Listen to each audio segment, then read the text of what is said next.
My name is Todd Schooley, and today I will be performing an interview on the importance of literacy development within the classroom. First of all, what is your name and what was your position in the field of education? My name is Faye Zopel, and I was a literacy teacher within the Treaty 3 area, northwestern Ontario. I helped train elementary teachers in the area of literacy. The schools were on reserve land, so that's what I did. Okay, and how were you directly involved within the field of literacy? The ways that I supported literacy was that I helped in the area of teacher training, school improvement planning in literacy. I also helped with assessments. Okay. Which programs were run within the school, and how did this promote and develop literacy amongst the youth within the educational facilities? Well, when it came to teacher training, the various training that took place were Mediation Plus. We also did Handwritings Without Tears, DRA reading assessment.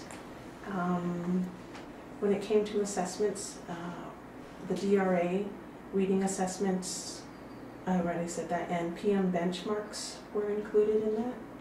Okay.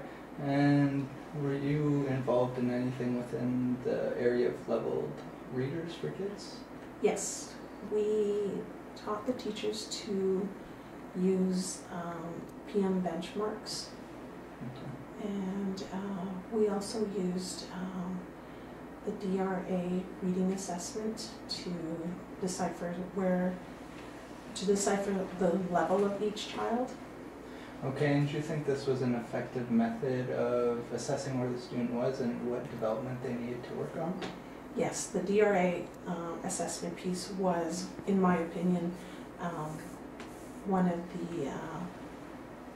the best ways that we were able to see where the student was, what we could do to get them to the next level, and we could watch the student progress and grow throughout the year. Okay. Do you believe that there is a gap within the field of literacy amongst our youth today? A gap. I would have to say for some students, yes, and that would be depending a lot on parent involvement. If a parent is very involved in their child's education, I believe that gap is not as wide than for a child that is doesn't have that parent input.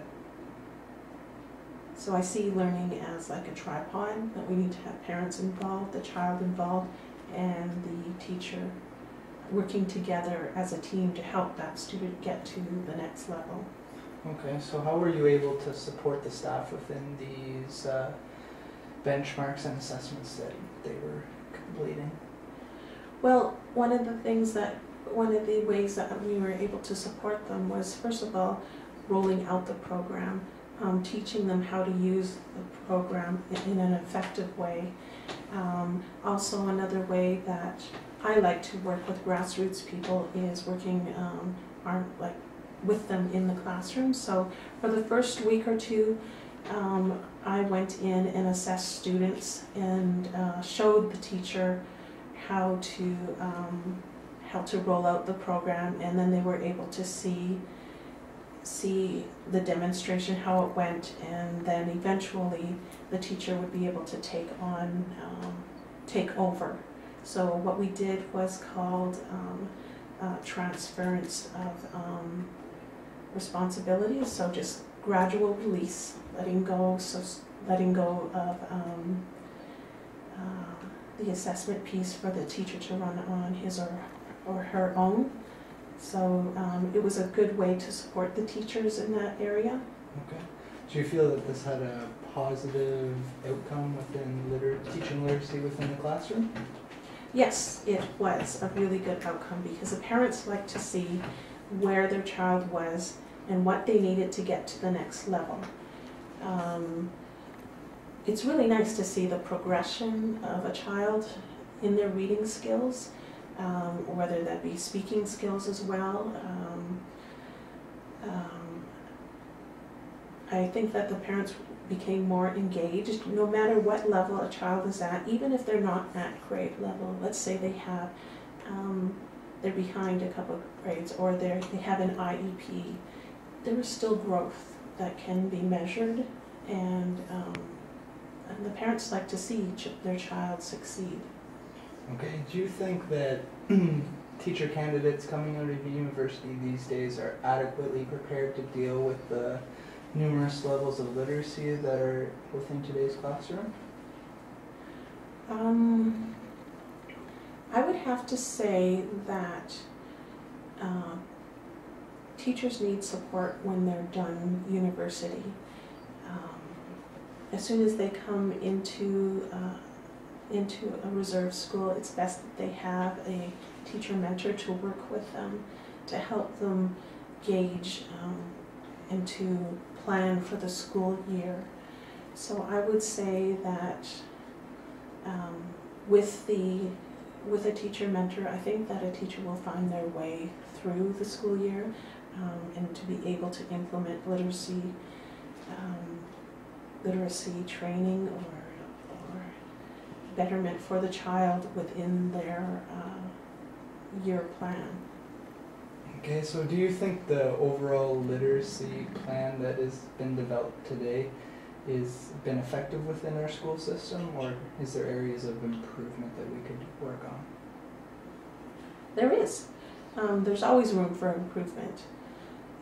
Again, it has to be the parents involved, the child involved, and the teacher involved. I would definitely encourage more training for teachers to use other learning tools, like it could be Remediation Plus, it could be handwriting without tears, it could be other curriculum like Jolly Phonics. There's so many tools that are out there, and it's not necessarily that you're teaching the program you want to teach the child. So it's often best to use the pull-out method, where you're just pulling out what the child needs to learn to get them to the next level. Okay. Thank you very much for allowing me to interview you today. It was greatly appreciated, and thank you for your wealth of knowledge. Thank you.